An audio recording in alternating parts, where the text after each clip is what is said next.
ce livre. Alors, je crois que c'est une synthèse de 44 ans, pour être précis, ici dans cette vallée. Et ce livre relate en fait les grandes phases de drame, de joie, d'amitié. Les drames, euh, c'est 1961 avec le drame du Freinet, l'affaire Mazot, Coleman, Vieille, qui partent faire le Freinet, ils partent à 7, ils reviennent à 3. Et ça a été mon premier reportage dans la vallée ici. Et puis, comme beaucoup, je suis tombé amoureux de cet endroit, de ce massif. Et je peux le dire, des gens que j'y ai rencontrés. Donc, ce qui m'a amené à revenir couvrir d'autres reportages, dans un premier temps pour la radio, c'est-à-dire pour Radio Luxembourg, où je suis resté 11 ans. Et ensuite, je suis passé à TF1 en 71.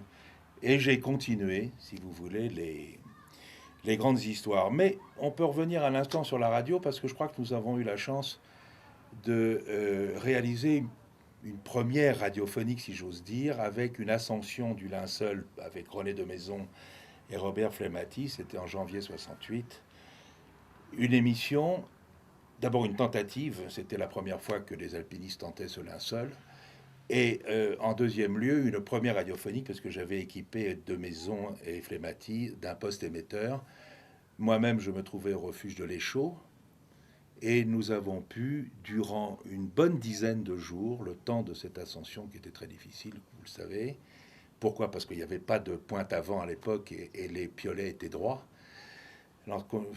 Lorsque l'on pense que De Maison et Flemmati ont fait cette première du linceul en 9 jours, si mes souvenirs sont bons, et que Christophe Profi, lui, l'a fait en 2h30 avec ses pointes avant, on peut mesurer l'avancée technique de ce que ça représentait. Mais pour revenir à cette émission de radio, De Maison s'adressait au grand public de la radio, c'est-à-dire entre 2,5 millions et 3 millions de personnes, 3 fois par jour, et leur racontait sa progression dans le linceul.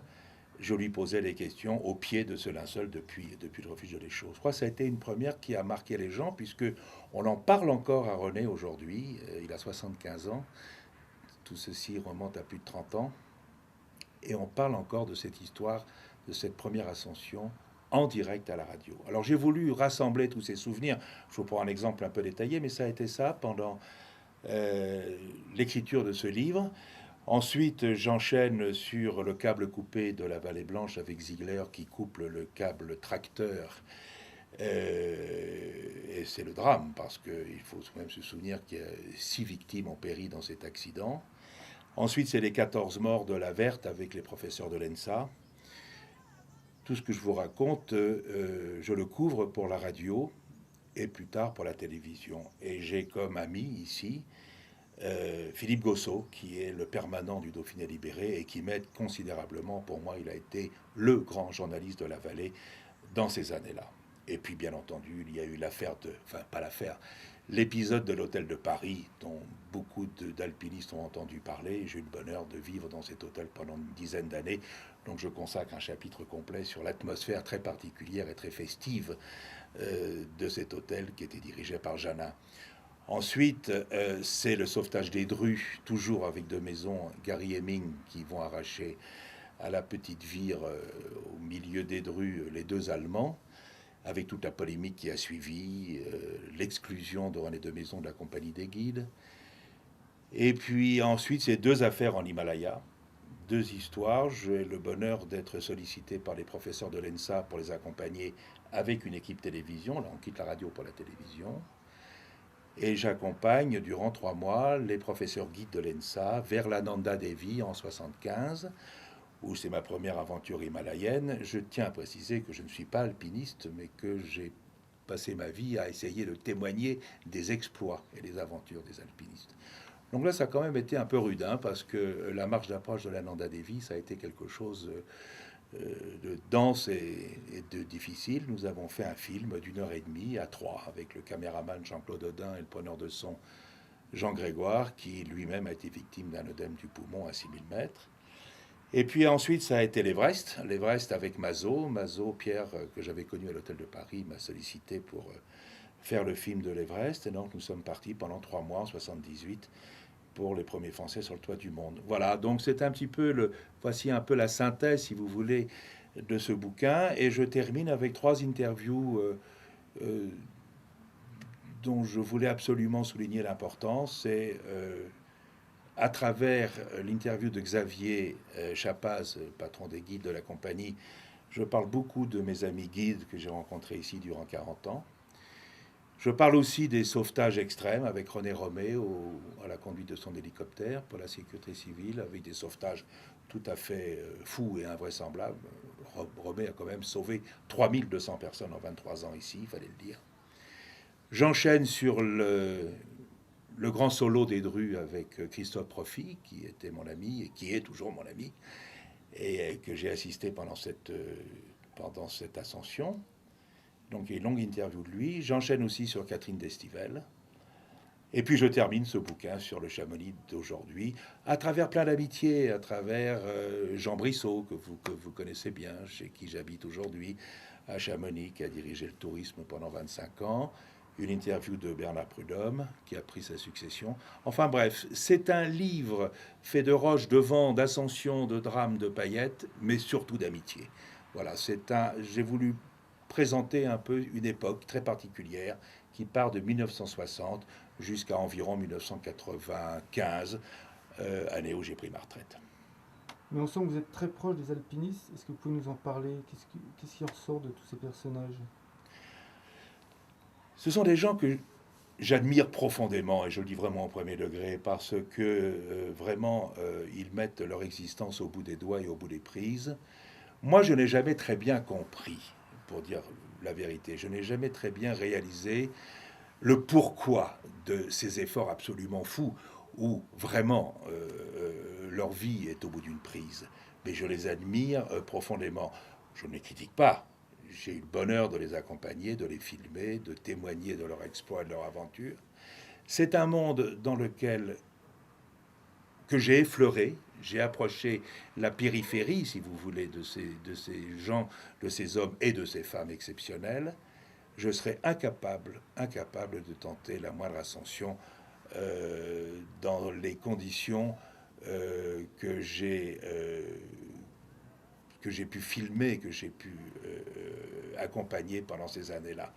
Mais je garde une profonde admiration. J'avoue que je ne les comprends pas complètement à 100%. C'est comme les chamoniards.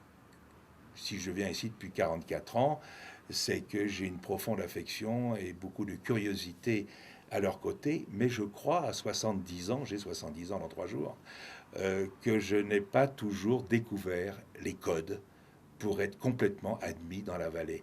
Je parle avec beaucoup d'affection et beaucoup de tendresse. C'est un monde à part.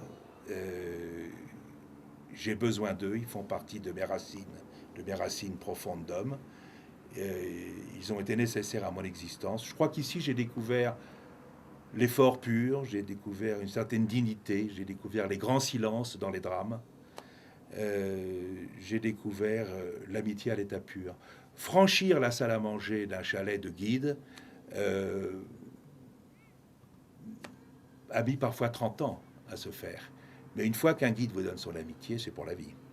Ça a été le cas de Gérard de Vassou, qui était mon ami, disparu à l'Everest. Ça a été le cas de Burnet, ça a été le cas de plein d'autres. Georges Payot, Maurice Giquel, Walter Sequinel, Charles Daubas, tous ces professeurs guides de l'ENSA sont mes amis et mes copains aujourd'hui et que j'ai plaisir à saluer à travers ce bouquin. Est-ce qu'aujourd'hui, il y a des gens comme vous dans la grande presse nationale qui s'occupent autant de montagnes? Je crois que, bon, c'est une banalité de dire que l'époque est différente. Je crois que tout a basculé, tout a changé avec l'arrivée du numérique dans les médias. Prenons un exemple tout simple. De Maison est un des points d'ancrage très forts dans mon bouquin, puisque je parle de lui au linceul, je vous en parlais à l'instant. J'ai couvert son drame dans les Joras avec son copain mort à ses pieds, où il tient pendant 17 jours. Imaginons un seul instant que dans les Joras, René soit équipé d'un portable dans son sac. Il nous aurait tenu au courant de son drame, de la mort de son ami, de l'impossibilité de gravir les 80 mètres qui le séparaient du sommet. Ça aurait aplani l'inquiétude. et pardon de le dire, mais ça aurait cassé le suspense. Ce n'est que l'horrible journaliste que je suis qui vous parle. Un suspense qui dure 15 jours attise l'intérêt du lecteur, qu'on soit en radio, en télévision, en presse écrite. Je crois que l'arrivée du numérique, le contrôle très pointu, l'aide de la météo et sa précision aujourd'hui aplanit et évite toutes les grandes histoires que je raconte dans mon livre. Je pense que si une grande histoire doit survenir, mais Vincent Don et Henri en perdition sur le grand plateau, deux maisons dans les grandes Jorasses, ça intéressera toujours les rédacteurs en chef et les responsables des grandes éditions. Je pense qu'il y aura toujours un journaliste comme moi qui viendra ici pour raconter ce qu'il a vu. Par contre, il aura moins de temps que nous. C'est-à-dire qu'aujourd'hui, l'envoyé spécial qui arrive à Chamonix par le train du matin ou par l'avion à Genève aura 2 heures pour travailler. Nous, parfois, on prenait 3 semaines, 1 mois pour développer une histoire. Je parle d'un travail d'investigation. Ou sur une histoire factuelle, comme une grande histoire, que ce soit dans les Jorasses, dans les Drus, à l'Aiger ou ici, on prenait le temps de vérifier notre information. Je ne dis pas que mon jeune confrère ne va pas vérifier son information, mais je crois qu'il sera prisonnier du temps. Pourquoi ? Parce qu'à l'époque, il y avait 2 chaînes de télévision en 1960. Aujourd'hui, vous en avez 45 qui vont traiter peut-être le même sujet, et toutes les télévisions étrangères. Donc le rédacteur en chef va le presser pour obtenir le plus vite possible une info. L'envoyé spécial ici, qui est le titre de mon bouquin, sera confronté à cet espace-temps. Il aura 2 ou 3 heures pour travailler avant le journal de 13 heures de la journée. Donc il va arriver ici à 9 heures du matin, il aura 3 heures pour travailler, faire son montage, rencontrer le gendarme de service, le président des guides, qui vont survoler le problème, lui donner quelques indications, mais mon confrère, dans son commentaire, il va employer le conditionnel. On pense que, on laisse entendre que, il se pourrait que, mais il aura beaucoup de mal à parler au présent en vérifiant son information. Ça, c'était l'époque de Philippe Gossuet du Dauphiné libéré, c'était mon époque, c'était les années 60-70. Donc l'arrivée du numérique a tout bouleversé. Mais il y aura toujours des hommes pour couvrir une grande histoire qui se passera en montagne, oui.